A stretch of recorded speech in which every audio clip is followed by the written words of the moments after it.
Hey guys, welcome to the Best Damn Arm Wrestling Sports Show. We got our special guest, Plamen Dimitrov. How you doing, Plamen? Hello, pretty well, thank you. Yeah, so I guess let's just jump right into it, bro. Um, I've been super impressed with your arm wrestling over the years. Obviously, there's a lot of footage of you doing some incredible things online, especially in the last 5 to 6 years. You've really just done a lot of special stuff. I'm really excited about this interview, and I wanted to analyze some footage of you arm wrestling. But before we do that, I wanted to ask, what got you into the sport of arm wrestling? I guess that like every child here in Bulgaria, not only in Bulgaria, but we used to arm wrestle in class, in high school. And it turns out that I was pretty strong, only a couple of guys could beat me. And I was maybe 14, 15, something like this. So I started looking for a club. I didn't know that from my city there's such a big club with so many world champions. So when I went to the club and I started, I actually didn't know anyone. But then it turned out that it happened to be part of my life, this sport, and I'm happy about this decision. And so you were 14 years old, so you started young. Yeah, it was like 2008, Okay. 2007, 2008. Yeah, that's funny. That's about the same time I started arm wrestling. So we Yeah. both started around the same time. And when was the first time you won like a big tournament that you could remember? Um, so in the beginning when I started, most of the times I got beaten. I I never finished a competition without a win, but I couldn't get a medal in Bulgaria for a long time. Maybe I trained like almost a year until I got my first medal, second place in Bulgaria. And the level in Bulgaria is difficult. It is hard to go in the top three places in Bulgaria. So back then I was like 68, 70 kilograms, my weight, body weight. And maybe first international, it was in 2009 in Sofia, the European Championship. Oh, so you So went I to the put a, Europa and Bulgaria because Sofia's in Bulgaria, right? yeah, I Yeah. got lucky. I got lucky that Europeans are in Bulgaria, so I only had to travel like 3 hours, 4 hours to go to the Europeans. So I qualified for this category, 70 kilograms, a junior category, and I managed to be second with left arm. After three, that you were arm wrestling for 3 years, you said at that time? I think it was almost 1 year, almost two, 1.5 years. Wow, you were pretty much a natural. You must have been really training hard at that Yeah, point. I did.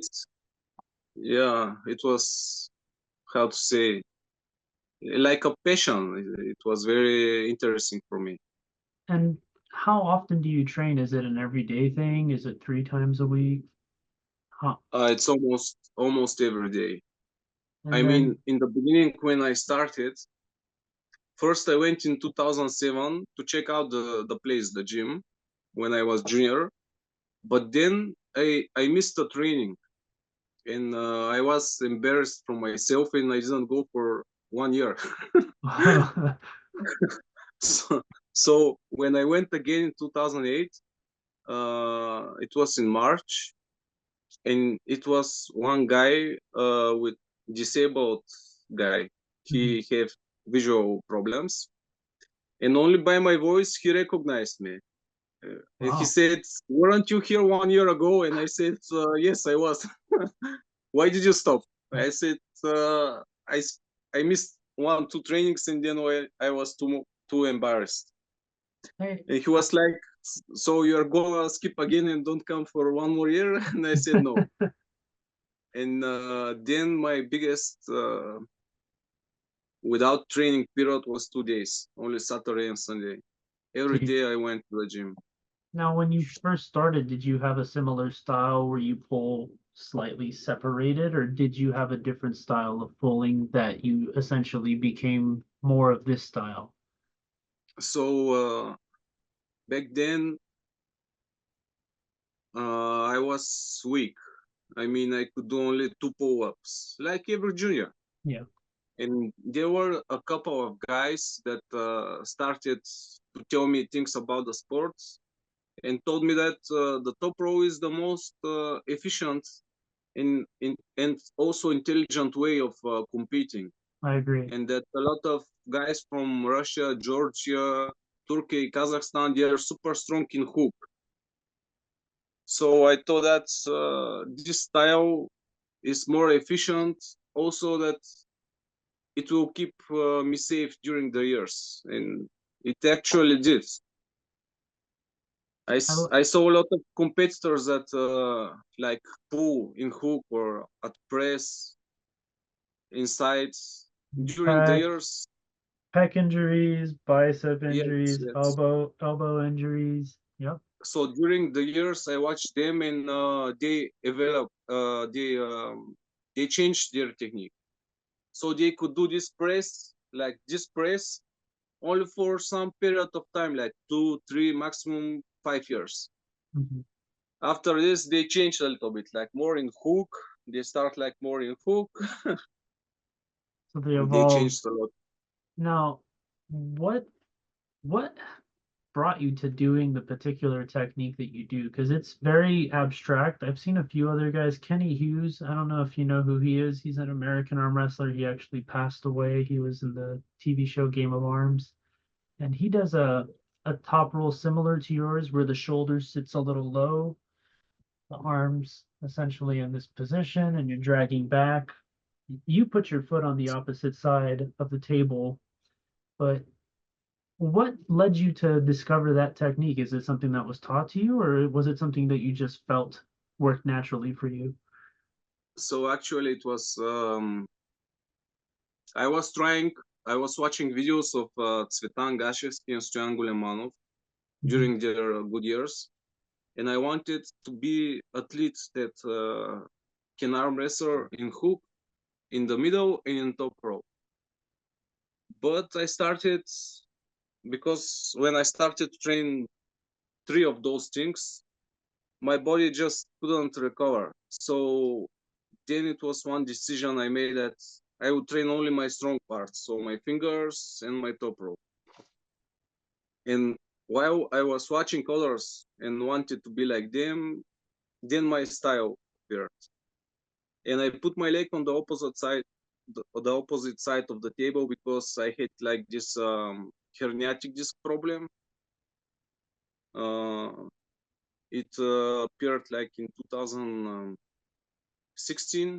The Mhm. worlds were in Bulgaria, in Bogojevgrad, and it happened to me like 2, 3 weeks before. I couldn't walk for 1 week. Was it in the hips, or there was something in your Both hips? both legs. Oh, in the Oh, legs.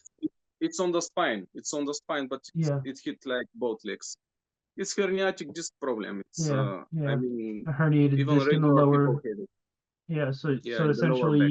you had to learn how to work around your injury so you could keep Yeah, competing. so I had to like find a way to still compete with the problems. And do you find that it ever causes you issues now, or you've learned how to kind of work around it? And because I mean, Every time I need to make some changes with my okay, training, with my um I mean I haven't competed recently, to be honest. hmm But also during the years I had to adjust my body for the training and for the competitions. and I saw a video. There's a video of you pulling. It's obviously fairly impressive and amazing that you were able to do such. Um, you and Devin pulling. Um, obviously you know this situation, you were in it, but essentially when you pulled Devin, did you feel that weakness, or I mean, he was probably I, fatigued, obviously. so And this was right after the competition. The nice guy that eats in the background, he's sitting like, I don't know, is this spaghetti or something, pasta. I had a Brandon. super match with him with left and right arm. And Hmm. Devon had a super match with Sonev only with left arm. And their super match was our. I mean, they both got super tired. Hmm. So my match with my opponent with left arm with Brandon was a little bit easier for me than with the right arm because I had Okay. some issues in my right arm from the fingers. And I spoke with Devon, and he said he didn't meet me for so many years and months and so on, and we spoke a lot. And because we never actually make a sparring or something, both of us were curious and we wanted just to grab. It didn't matter that we were tired or something like this. We just wanted to To feel the feel each other. other Yeah, yeah, yeah. person. Yeah. So I don't think that this is how to say like I can make conclusions from this Of course, sparring. of course. I mean, Yeah. at any rate, a pin on Devon, even fatigued Devon, is impressive, especially with the weight difference. You know, that's just how I look at Yeah. it. Um, Obviously, you did pull Brandon, and he has been perceived as of recently as one of the better American arm wrestlers in his weight category. And I want to look at that match. In that match, I mean, obviously, you have even right-handed. We look at it real quick here. You definitely get really good hand control right off the beginning, climbing over his hand.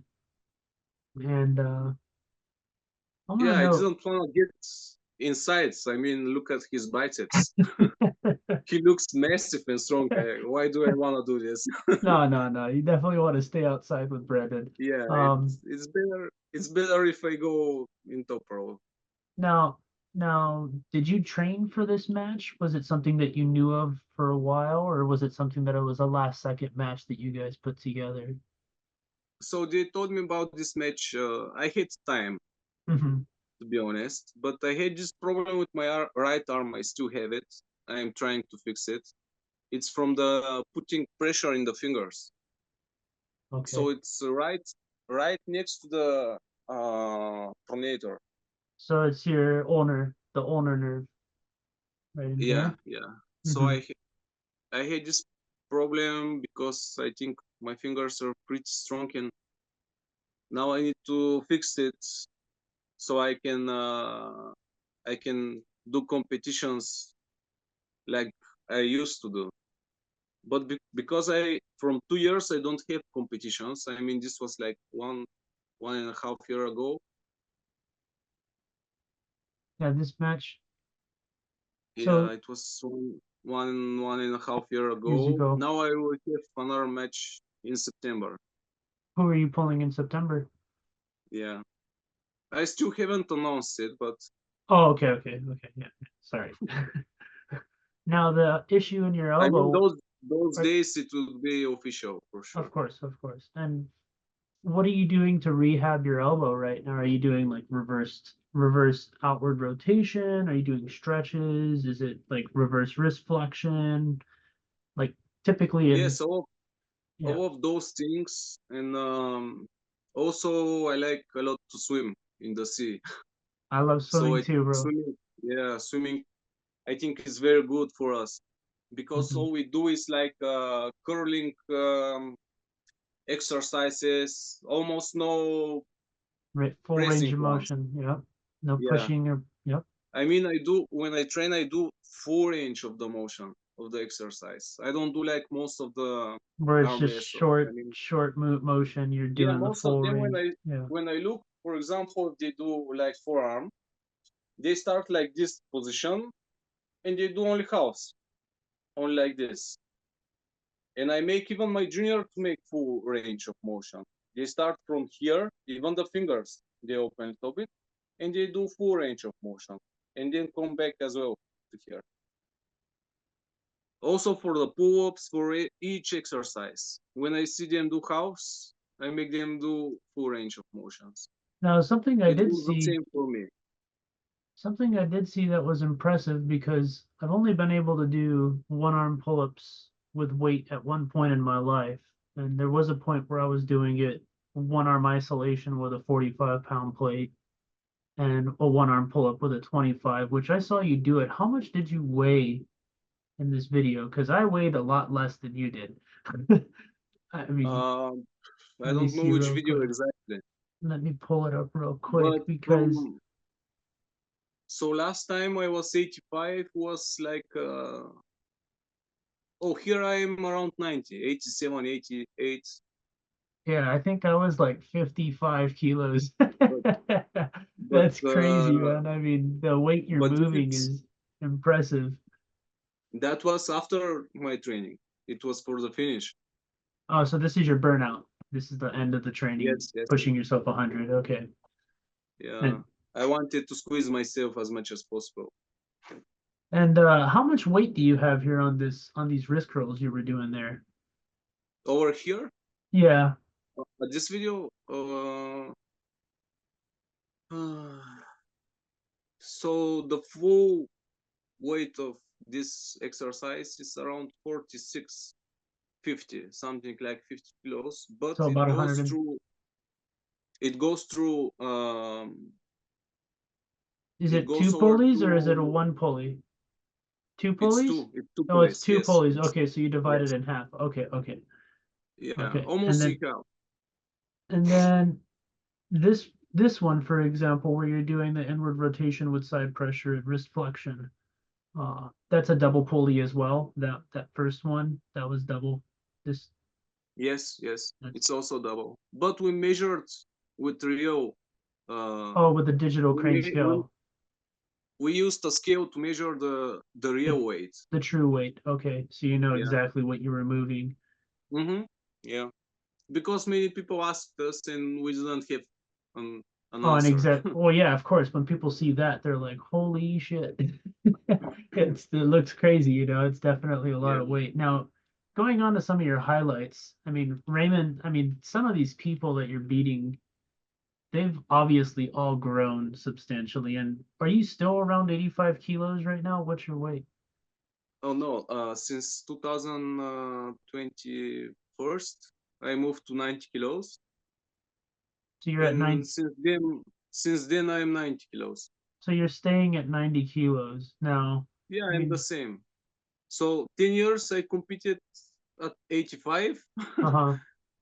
and I managed to get only to 90, so I'm 90 from years. Well, that sounds I don't I healthier. don't have I don't have those ups and downs with the weight, to be honest. That's a healthier. I But think that's also what's going to help you stay in the game a little longer because the guys that are growing too fast, I personally yeah, we feel, see we see we see a lot of guys that do like this, growing for 1 year they gain like 20 kilos, even mhm, not a full year, for a couple of months. It never happened with me. well, then I you're mean, doing, 2 years I was at 70 kilos, 2009 and 10. But in the end of 2010, I had to lose weight for 70. So I cut like 8 kilograms, and I was junior. I was growing you're tall. still younger, yeah. Yeah, and after this, I said I will never cut Never weight do the cut anymore in again. my life. Yeah. It was Yeah, terrible. Eight I kilos for cut for me. Zloty and it was the worst thing I ever did. Down to Yeah, 63 kilos. I went from 75 to 63 and it I was mean, terrible. this arm wrestling competition, not cutting weight competition. So Exactly. it's better if I'm 82. I will not cut 2 kilograms. I will put 85. So That's better to stay within your weight so that way you don't have the water loss as well. You know, drier well, this muscle, you is get at least, injuries. yeah, this is at least my decision. Hmm. And after this, I put like in 80 kilograms for maybe 1 year in 2011. But I didn't have the opportunity to go to Europe or World Championship because I didn't have the money to spend. Of course. Now in Bulgaria, do you In, guys get state sponsorships, or is it something where you funded your own arm wrestling experiences? so actually, there's a big scandal in Bulgaria. They show it in national TV and so on. Well, In the name, could you explain it to the people that are watching just briefly? I mean, obviously they can go look, search it up, but what's the idea behind the scandal that's occurring in Bulgaria? well, the idea was that conditions were not so nice for the new athletes. I mean, I was like a golden chicken. For me, it was okay. For me, for most of the guys, it was okay that are medalists. But at one point, we wanted some things to change. I mean, little things like having camps, like if I have from my coupon junior that I see he's like how to say Yes, potential. perspective, Yeah. yeah, that he has potential. I want to take him with me, and for example, he's junior, 16, 17, 18 years old, and he doesn't have the money to spend. And we know that in the federation they have good like they get good money from the government. So the finances are there, but they're possibly not Yes, funding the even athletes. yeah, nothing goes for the athletes. I mean, almost nothing. And we found some documents with fake invoices and so on. Well, here's here's And it was here's here's an example though. In the United States, Plamen, there are a lot of promoters that they have tournaments where the athletes pay to enter the tournament. The promoter gives them a medal. Some promoters make three to ten to $15,000 per tournament, and they give a medal. They don't endorse the yeah, I American know. athletes to go to the Worlds. They don't endorse them to go to the European Championships or the Asian or Pan Am tournaments. And it's all around the world that this is occurring. I think that it's the promoters that have the responsibility to the athletes to support us, but not always do they do that. And it's sad to Yeah, hear that. It sucks. I'm sorry for Bulgaria's team. It's something that you guys yeah. don't deserve. It's not only in Bulgaria like this I because I know. speak with a lot of people. For example, I know like other federation. I mean national federations. Some of them don't have financing from the governments, but they make one of the best tournaments in the world. But they manage to do it with their friends. I mean, they know they have friends that want to sponsor the sport and so on, so they do it. But for example, in Bulgaria, the government gives pretty nice money. I mean, some Olympic sports don't get this money, like arm wrestling in Bulgaria does. And in the end, if athlete is like qualified at the nationals, he have to pay to go to competition.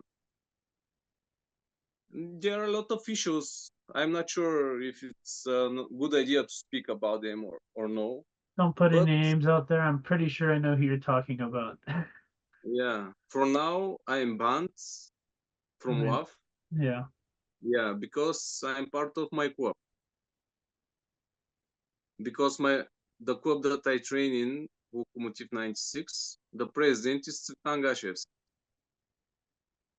And because you I mean, train with him, everyone, essentially you've been banned from WF. And there's a lot of athletes that have been banned over the years, and it's very political, you could say. yeah, but sport should unite people, not divide.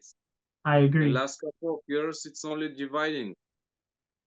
And when I went, because almost every time I go to Istanbul to watch East versus West, many people just walk by me. They don't speak with me. It's like I make a violation or something, and I didn't break any rules. I'm just part from my club. This is my band.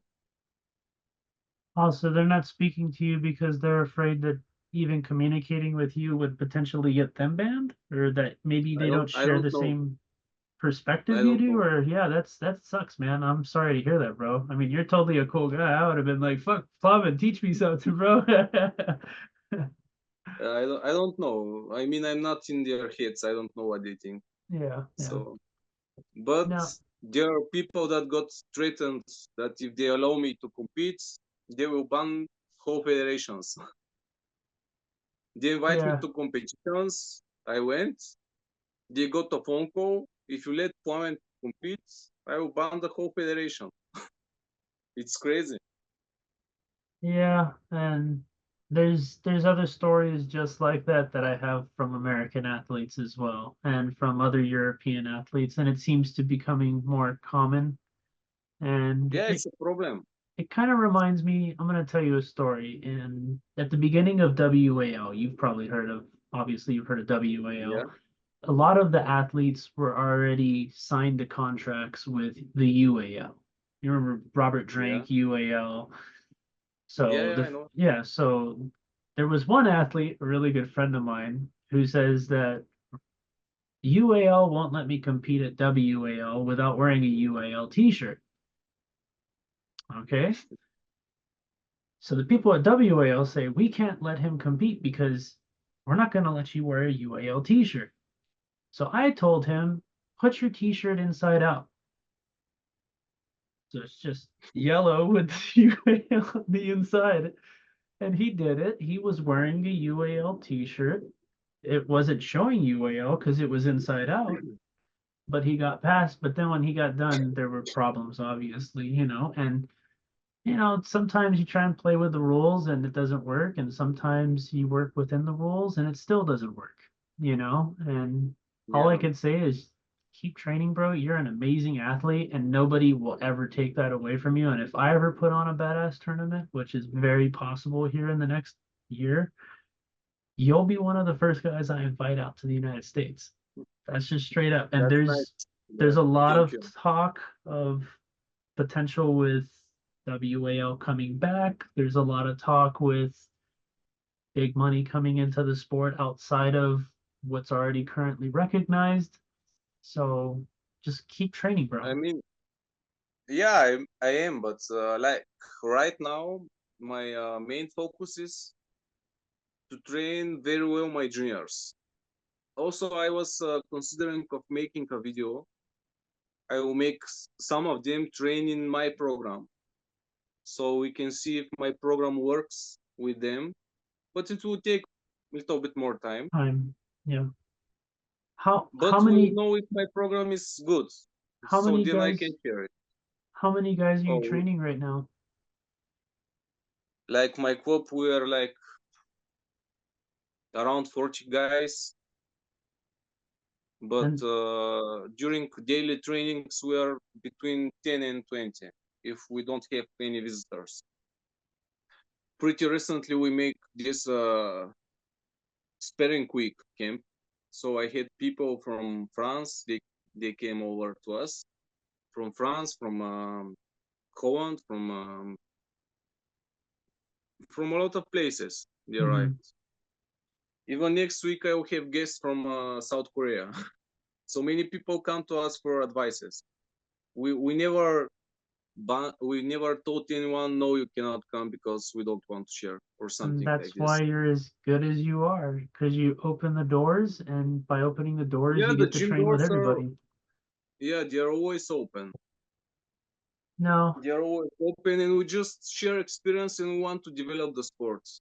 So now my main goal is exactly this one: to train as much as people I can, to help them become good athletes, and I hope that when the time comes, when they rise, when they are good they will. athletes, that They will. the diplomatic problems will be solved because we are athletes. We are not like Hey, we just want to compete. your results over the years have been spectacular. So if you just pass on the knowledge that's in your head to somebody else and they take it seriously, you're going to produce another world champion. That's a hands down. This is the idea now. This is the idea. Like I So one of the matches that I have always had a hard time against two countries of athletes, Georgia and Kazakhstan. That's just the Yeah, challenges I've encountered competing internationally. Those two countries have phenomenal athletes. And for you to, I mean, obviously, I want to analyze this match and get your perspective on this. I mean, it looks it looks like you're able to maintain the control right off the bat. And yeah. how did you approach this match knowing his technicality? So back then I didn't know anyone from the Kazakhstan. competitor. Yeah. Yeah. So Kirdigali is a super athlete, and I made a huge mistake back then. Right before the semi-final, I took a lot of vitamins, and Oh. I wanted I wanted to throw up. So it was a very stupid thing to do. Hmm. I mean, you had the control. You were in a I beautiful mean, position. we put at the qualifications, and I won once. So his team and everyone was next to him and gave him advices and so on. Hmm. And they stay next to him because we went to the semifinal together, and he had one loss from me. And then when at my side, I will not tell who the person was, one of the Bulgarian team, and he said, "Hey man, take those vitamins, multivitamins." Oh man. And I was like, "What's this? It's multivitamins. Take them; they are very good." And he gave me more than the regular dose, and I wanted to throw up right before I Oh go out. man. That's never good. That's really It's not it's good. yeah, it's very stupid, but it's like this. I Now, mean, it's experience. out of all of your matches, who do you think your biggest win is? Like which athlete? Um, I cannot say. I don't know. I had a lot of matches. I mean, 1 year for 10 months, I had like 13 competitions, and I was at my regular work. So all of my days off went for competitions, mostly. And And maybe, how to say, the biggest thrill for me was like the open categories. In Italy, there were very nice competitions. In Romania, there were nice competitions. Um, Everywhere was very nice. For me, it's interesting when I go to compete against someone very big. like bigger guys? Yeah. I have the same. I feel the Then, same. Yeah. Yeah. well, this is the best part about our sport. This is the most interesting. Someone like a normal guy can go and compete against someone very big, Yep. and he have a chance. It's not like in the other sports. Now, do you feel that the length of your arm is important, or the size of your hand is important, or is it more about the Yeah, training? Yes, yes, of especially for course the it is top important. role. Yes. It's like if we go to track and fields at 100 meters. If the one guy have like this long arm and mine is like this, it's like he goes like 5-10 meters ahead of me before the starts. And this is how it feels for me. So there's a leverage And advantage, I'm from obviously.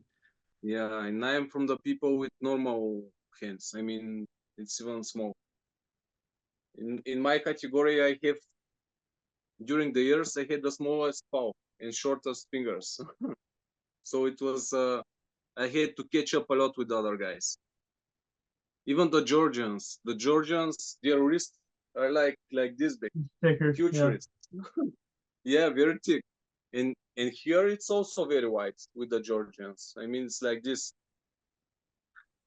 Yeah. I pulled Vinelli, It's and it's yeah, very it's very difficult with people with those genetics. now, You need to catch up a lot. do you feel that genetics are important in arm wrestling, or do you feel that work ethic is more important? I think also that because it's a contact sport, it's also important the mind. Okay. Because this is a contact sport, and like I had to learn for this for many years. Yes. I mean, I started and I lifted very heavy in the gym weights, but this didn't help me at the table at competitions.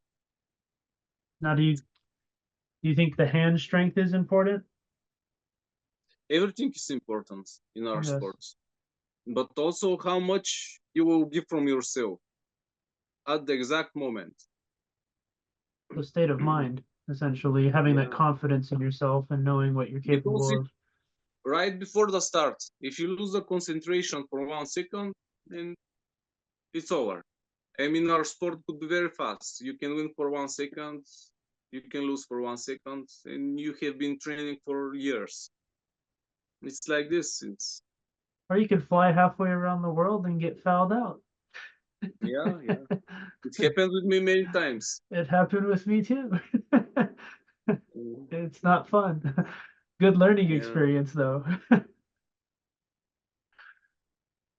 And so if I was to ask you two pieces of advice to give to a brand new arm wrestler, what would it be?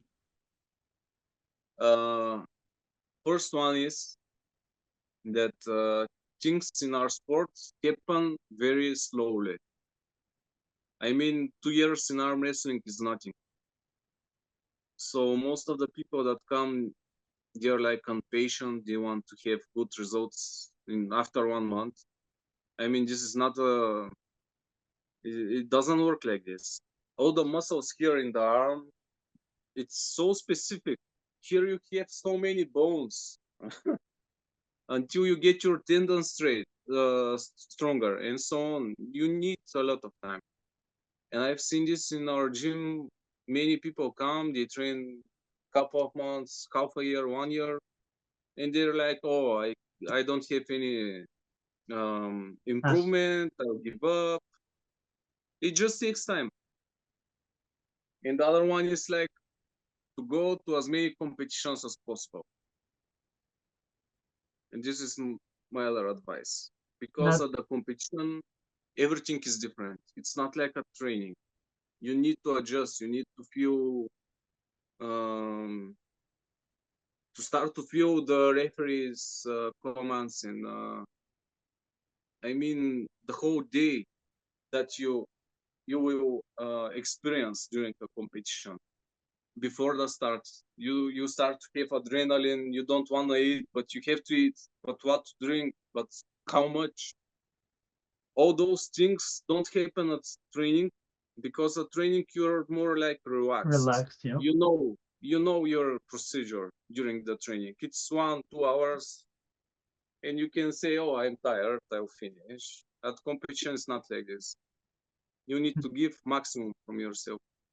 I guess a question for me is, do you guys go 100% at training or do you guys give and take? Yeah, of course, but for example, it depends for how long. If you try to give 100% from yourself more than 2 days, three in a row, it's difficult. I mean, if I train with weaker guys than me, I can go because it will not be 100% from me, but for them it will be even 100%. more than 100. They might not show up for So 2 weeks though. yes, so I need to be very careful with those things. I don't want to get my juniors injured or something. Of I course. want them to become strong. Do you have a junior that you feel has the most potential and are you willing to share his name? I have couple. Share It's share not if you one. feel comfortable. Oh. No, no, I will not share because they can get banned. Oh, okay, okay, okay. Smart. Usually they're banned as well because they train with me. Because we are all in this club. It's Yeah, crazy, that's that's that's not and, that's not and they cool, didn't man. do I'm sorry. anything. They're just juniors. They're They just just trying to want to get into train. sport and yeah, Yeah. that's really not fair. But I have around 4 or 5 guys Uh-huh. that are going to make the job if they will have the opportunity. Well, just keep training them. I think they will have the opportunity. They just have to I know hope how so. to I hope so. keep their mouth quiet. Yeah. The thing is that, I mean, both sides should make some compromises. I mean, WAF should make some compromise. Also, Tsvetan should make some. They should sit on a table and speak. We are all Bulgarians, and maybe things will get better. I But time uh, will show. something that I've seen in my country is that the athletes ultimately decide in our country because the athletes pay to enter tournaments. Do you guys Yeah, I have to know. pay to enter tournaments in Bulgaria? It depends from the tournament. Okay. Now, most of the tournaments, I started to organize a lot of competitions. Mhm. Even I help people in other cities to make tournaments just to make some positive things about the sport in Bulgaria. Um, so, for example, I go to friends, I ask for money to put like a price in the categories. If we do like national level competition, we don't put taxes. But if we do like a tournament with price in the categories, we do like symbolic tax, Okay. like $5 or something. Well, it's a lot cheaper. Like And in the United States, we have tournaments right now where they pay $100 to enter the tournament, each arm. It's a lot of money. last time, last time I compete in USA was 2012 Uh-huh. in New York, Brooklyn. You didn't have to pay though, did you? I had to pay, but I don't remember how much, to be honest. Probably $25 back then in 2012. I think it was like 25 to $30. Something like this, Yeah, yeah, yeah, yeah. something like this. It was like the referee was Jason Vale.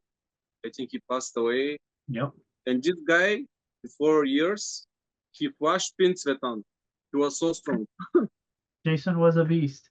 He was definitely a Yeah, beast. and He was a special I human couldn't believe being. I couldn't believe how he beat Svetan back in the years. And Svetan was super strong. Now, I'm gonna throw two more questions at you. Who's your favorite arm wrestler if you had to say a favorite arm wrestler? I had many. It's not only one. Say the I ones had many. that you like. So when I started, uh, I forgot to mention one thing. Before I start, here in Bulgaria, all the time on the TV you could watch arm wrestling. A lot of competitions, a lot. And when I couldn't sleep, I turn on the TV and I watch arm wrestling competitions. And it was super nice. And back then, I had my favorites without even being in the sports. Like every human. I mean, Yeah, when you watch some competitions and you have like you like something about of the course. person, and you have this favorite. So when I started to compete, like I liked a lot Stoyan style, Sultan Gashevsky style. They all trained. They are from this city where I live. They are from here, and I like them a lot. They were like how to say motivational for me. And during the years, also this the blind person, he Oh, motivated me a lot the guy that you went because after a year and he said, I yeah, yeah. recognize your voice. Yeah. Actually, he was my first coach because I was like I was junior and the You know, teams work out it's like this in our gym. what's interesting, Common, is he probably had really good sensitivity in his hand. I had a Tai Chi teacher, martial Yeah, arts, and he was partially blind, and his sensitivity was spectacular because when you lose yeah. one sense, the other senses are heightened. They become a little To be more. honest, I didn't know he was blind maybe for 2 months.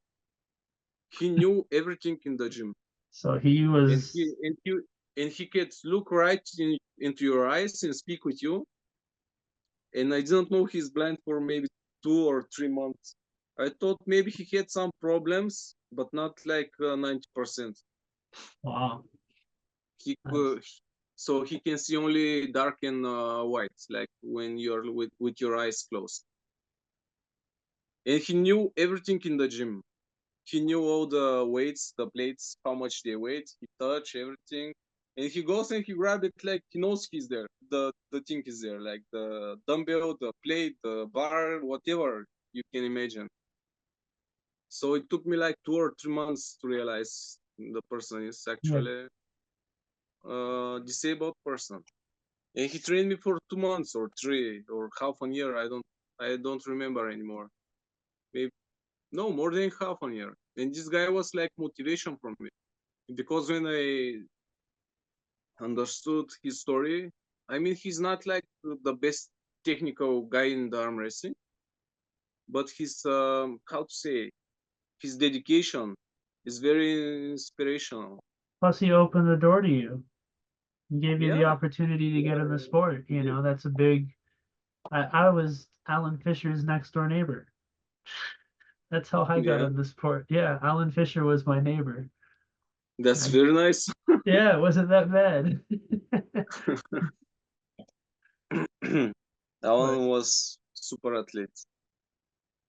He was super interesting for me to watch at competitions. Alan, yeah. Yeah, super interesting. He was all shaking, and he always bring his own magnesium in a In little his pocket pocket. with him. Yeah, it was super interesting. Yeah, Mr. Intensity. Yeah. Okay, final So I question, had Bubba. like many competitors that I liked a lot during the years. Most of them Bulgarians. Most of them. Hajimurat Zoev was also one of my favorite athletes. Um, John Brezink for sure. Warat, all of the top names. I like a lot Levan Saginashvili as well. He's very humble guy. I like Hermes. But after all, we are friends with all of them. It's like small community of Exactly. people. It's very small community. And it's nice that Warat now what he's making. Like he's making the sport viral. Not many people can do this. And I think we should appreciate what he's doing. True. Those videos that have millions of views, mm, this pushes the sports Further. a lot. Yeah. Because when I travel, for example, if I go to competition somewhere, they stop me at the border. For example, in Serbia, and they stop me at the border and they ask, "Where do you go?" I say, "I go to arm wrestling competition." Oh, do you know Warat? Yeah. It's like this. In the evening, they go to bed, they open YouTube or TikTok or something, and they watch videos like this. And this is like commercializing the sport. It helps a lot when people start to recognize the sport in this way. Because maybe a couple of years ago, It was um, different. It was many completely many different. people Didn't many know. people didn't know that arm wrestling is a real sport. They said, "Oh, it's this that you do this." When you say about arm wrestling, or they ask you, Is it a real "Is this sport? is this the game that you play in the bar, like this one?"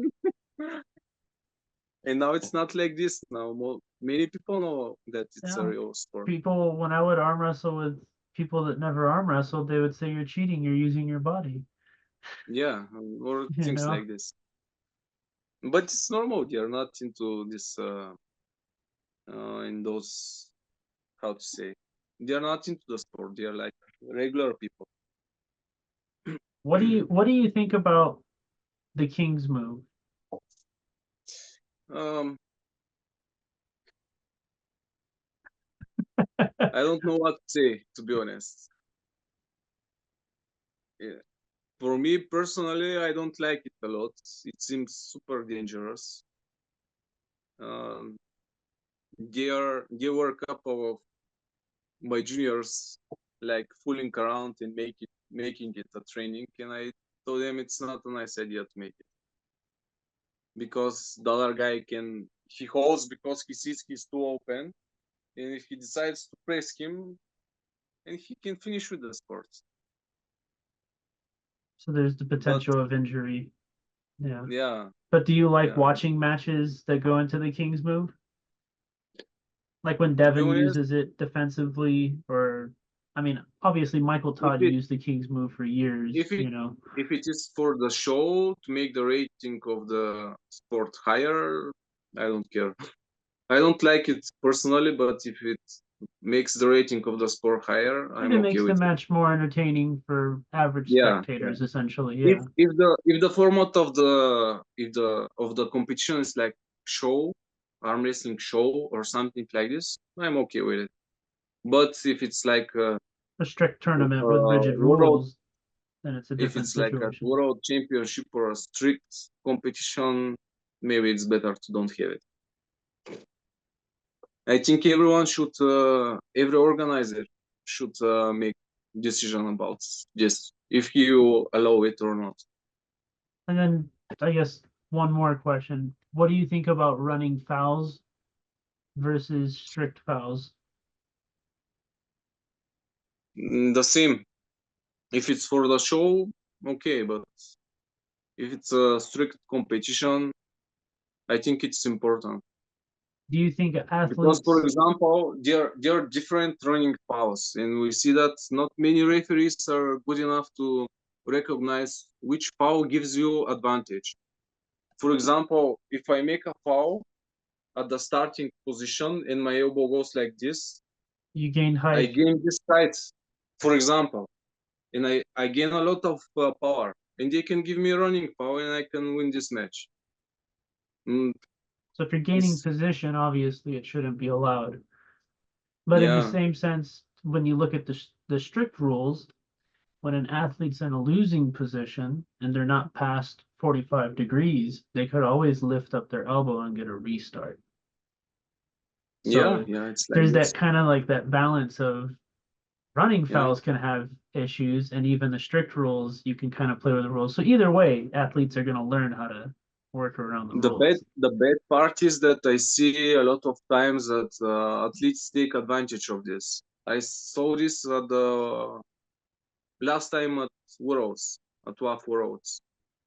It's like many athletes took advantage. For example, he sees that the opponent elbow is at the back of the pad and he presses him to make the foul. And of course, they give to him a foul and he starts like, why do you give to me? Because he is the He person knows that, he's going to drag his elbow to the back. He knows you've already yeah, got control, so he's going to push your elbow off the back of the pad. I've done that before, so I think it's acceptable. I mean, I mean, I it mean, it's a cheap uh, move, but I mean, it's within the rules technically. I don't like when there's no sportsmanship. I don't like it. But we see it pretty often. Some people, uh, how to say, they go everything for the win. It doesn't matter if he's weaker than his opponent. He goes everything for the win. He just wants to win no matter what, whether the rules Yeah, are yeah. applied or not applied. For example, if they beat me twice at a final and they give fouls to my opponent, I will feel bad. And we see many finals at World Championships with won by fouls. I don't know if you can see this in any other sport. Justify success out of fouls, essentially. Yeah. Yeah, you watch like World Arm Wrestling Championship finals, and you watch somebody win with two fouls. Mm, Yeah. Yeah. I've had that happen to me, and I've done it to people. And I'm pretty sure you've experienced the same, where you've won tournaments based on fouls and you've probably lost tournaments based on fouls. And yeah, it doesn't feel good either way. I mean, technically it feels good because you won, but you really don't know if you could have won depending on yeah. how far the match went. But But this again is up to the referee. I mean, this is something very important that a lot of people should work on. yeah, I've repped since 2014, and I've always tried to keep things fair, you know, and Yeah. step off the table if I notice that I have a friend that's arm wrestling, not ref a friend. Hmm. And, not always that occurs. Sometimes refs ref their friends. Sometimes, Yes, of course. and It's like this. And we are I, a small community. it is a small community, and I, I've Hmm. tried to encourage everybody to use camera refing because I've camera refed for Vendetta in Vegas and for Zloty Tour and a few other tournaments, and I feel that the cameras tell no lies. It always is as accurate as it can be, because refs make mistakes. Even the masters, they make Everyone mistakes. makes mistakes. Yeah. We're human, Everyone makes. you know? So, but Plummet, I really appreciate you coming on, man. I mean, it was an honor talking Thank to you you, too. bro. Yeah. For And me as well. next time you're in the States, you're always welcome to come to Arizona, bro. But I will tell you after the video where I will go pretty Okay. soon. Yes, sir. Till next time, Okay. guys. Thank you.